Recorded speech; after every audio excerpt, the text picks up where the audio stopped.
Hay, nako, ano po ba nangyayari sa bansang Pilipinas? Kamusta mga kababayan ha? Maligayang pagbabalik sa ating channel, ang inyong tahanan ng katotohanan, talas ng isip at konting biruan para sa mga Pilipinong gustong-gustong malaman ang tunay na kwento sa likod ng mga balita.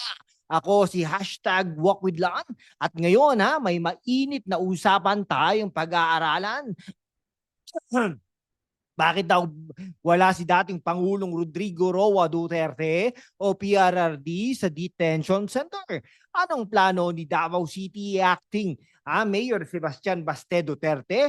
At bakit naman si PNP Chief Nicolas Torre ang laging nasa hot seat? Ay kung ikaw ay nasa Quezon City, Davao, Los Angeles, Dubai o kahit saan man sa mundo, mula Hong Kong hanggang Qatar, manatili ka dyan dahil ito ang klase ng content na magpapalakas ng iyong political antenna. No?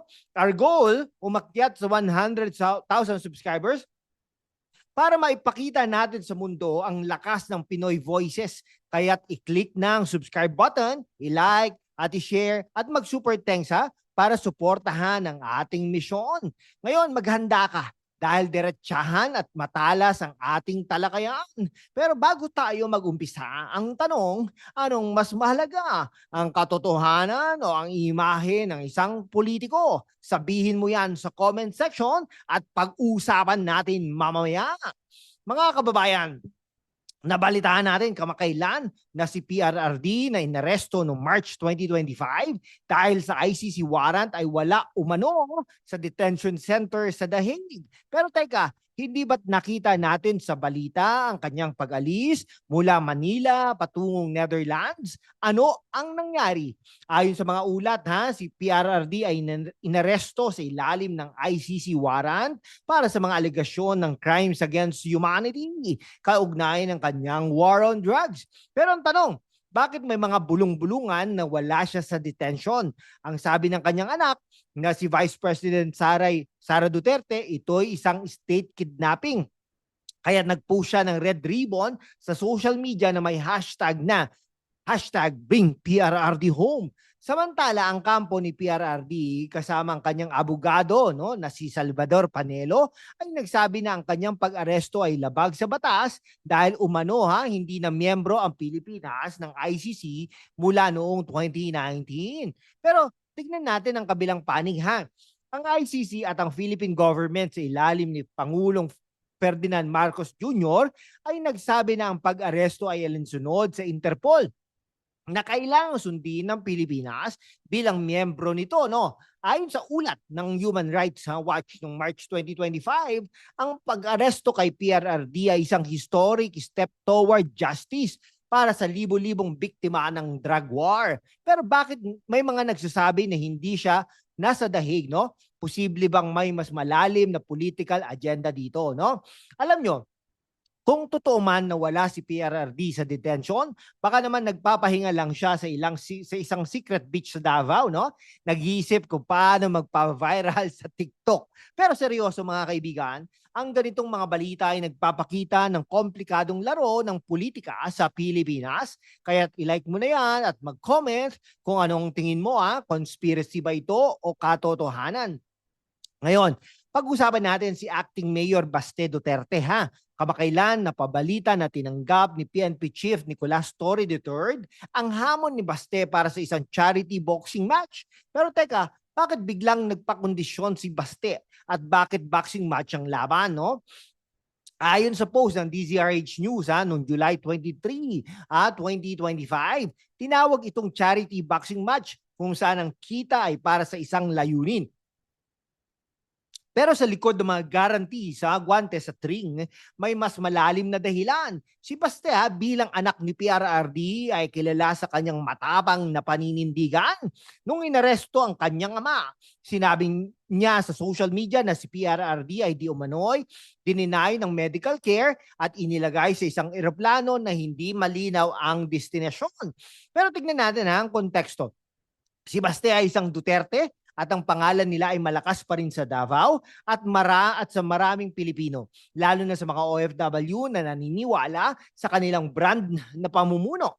Ang boxing match na ito ay hindi lang para sa charity ha. Ito ay isang simbolikong laban upang ipakita ang lakas ng pamilya Duterte laban sa mga hinintay nilang kalaban. Tulad ni Marcos Jr. ha at ng kanyang mga kaalyado. Sa kabilang banda, may mga nagsasabi na ang galaw ni Baste ay isang publicity stunt lamang para mapanatili ang relevance ng pamilya sa publiko.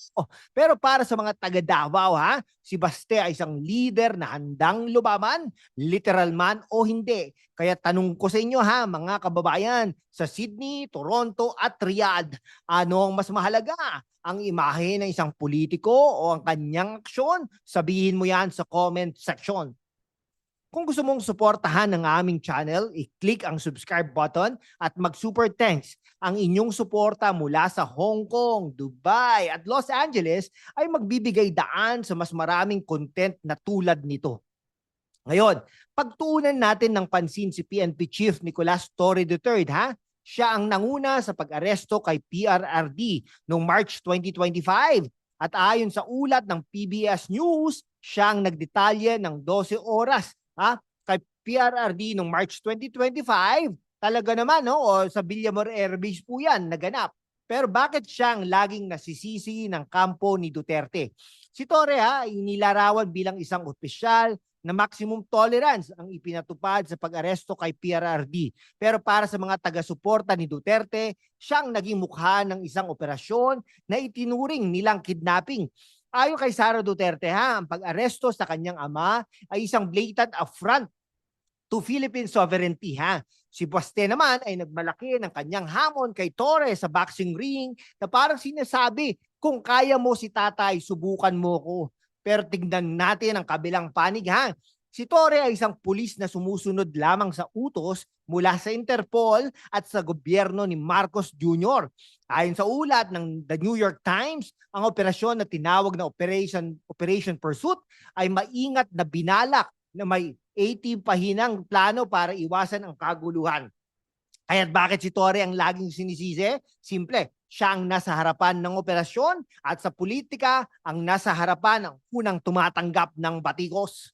Okay, kung si Torre ang kontrabida, para siya yung tipong kontrabida sa teleserye ha.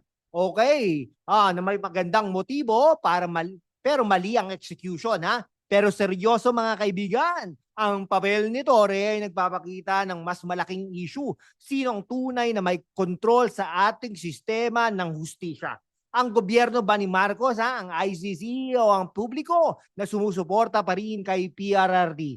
Ngayon, pag-usapan natin ang mas malalim na konteksto. Ang pag-aresto kay PRRD ay hindi lamang tungkol sa drug war o sa ICC ha. Ito ay tungkol sa laban ng dalawang political dynasties. Ang Marcoses at ang Duterte ayon sa Carnegie Endowment for International Peace, ang pag-aresto kay PRRD ay nagdulot ng collision course sa pagitan ng dalawang pamilya. Okay ha, noong 2022, nanalo sina Marcos Jr. at Sara Duterte sa eleksyon bilang magkaalyado. Pero pagkatapos ng ilang buwan, nagkaroon ng lamat ang kanilang alyansa. Ang impeachment kay Sara noong 2024 at ang pag-aresto kay PRRD ay nagpapakita ng lantarang digmaan sa politika, mga kaibigan. Ang Marcoses ay gustong-gusto na maipakita na sila ang dominante habang ang Duterte ay nananatiling malakas sa kanilang base sa Davao at sa mga OFW na naniniwala sa kanilang tough on crime na imahe. Pero tignan natin ang mas malaking larawan. Ang drug war ni PRRD na ayon sa Human Rights Watch ay pumatay ng 12,000 hanggang 30,000 katao ay isang kontrobersyal na patakaran na hinati ang opinyon ng mga Pilipino. Para sa kanyang mga taga-suporta si PRRD ang nagdala ng kaayusan sa mga kalsada. Para sa kanyang mga kritiko, siyang nagudyok ng kultura at impunity. Kaya ang tanong, ang pag-aresto ba kay PRRD ay tungkol sa hustisya o tungkol sa politika? Ngayon, anong susunod? Si PRRD ay nasa kustodiya ng ICC, pero ang mga balita tungkol sa kanyang lokasyon ay nagdudulot ng kalituhan. Si Baste naman ay patuloy na lumalaban gamit ang kanyang karisma at ang boxing match na ito bilang plataforma. At si Torre, siya pa rin ang nasa gitna ng kontrobersiya, pero ang tunay na laban ay nasa publiko at sa social media. Ang midterm elections sa May 2025 ay talagang napakahalaga at tingin ko nanalo ang mga Duterte dyan. Okay. Ito, kung ako ang tatanungin parang teleserye na ito. May drama, may aksyon at may plot twist. Pero seryoso mga kababayan, ang tunay na tanong ay sino ang mananalo sa laban na ito? Ang katotohanan o politika? Sabihin mo yan sa comment section at i-share ang video na ito sa mga kaibigan mo sa Singapore, London at Jeddah. Mga kababayan, narito na ang ating pagwawakas. Ang kwento ni PRRD, Baste at Torre ay hindi lamang tungkol sa isang pag-aresto o boxing match. Ito ay tungkol sa mas malaking laban para sa hustisya, kapangyarihan at ang hinintay ng Pilipinas. Si PRRD ay may legacy na pagiging matabang, pero ang kanyang drug war ay nag-iwan ng sugat sa maraming pamilya. Si Baste ay nagpapakita ng tapang ng isang Duterte. Pero ang kanyang mga aksyon ay maaring magdulot ng mas maraming tensyon. At si Torre, siya ang simbolo ng isang sistemang sinusubukang balansahin ang utos ng batas at ang galit ng publiko. Kaya sa inyo mga kababayan, sa Manila, Davao, Los Angeles, Dubai at saan man sa mundo, huwag magiging manonood lamang magtanong, magsaliksik at magbahagi ng katotohanan. I-click ang subscribe button, i-like, i-comment, i-share ang video na ito. Mag-super thanks na rin please para tulungan kaming maabot ang 100,000 subscribers. Ang inyong suporta ay magbibigay daan sa mas maraming content na magpapalakas ng boses ng mga Pilipino sa buong mundo. Hanggang sa susunod mga kaibigan manatiling matalas, matapang at mulat. Salamat at magkita-kita tayo sa susunod na episode. Mabuhay ang Pilipinas!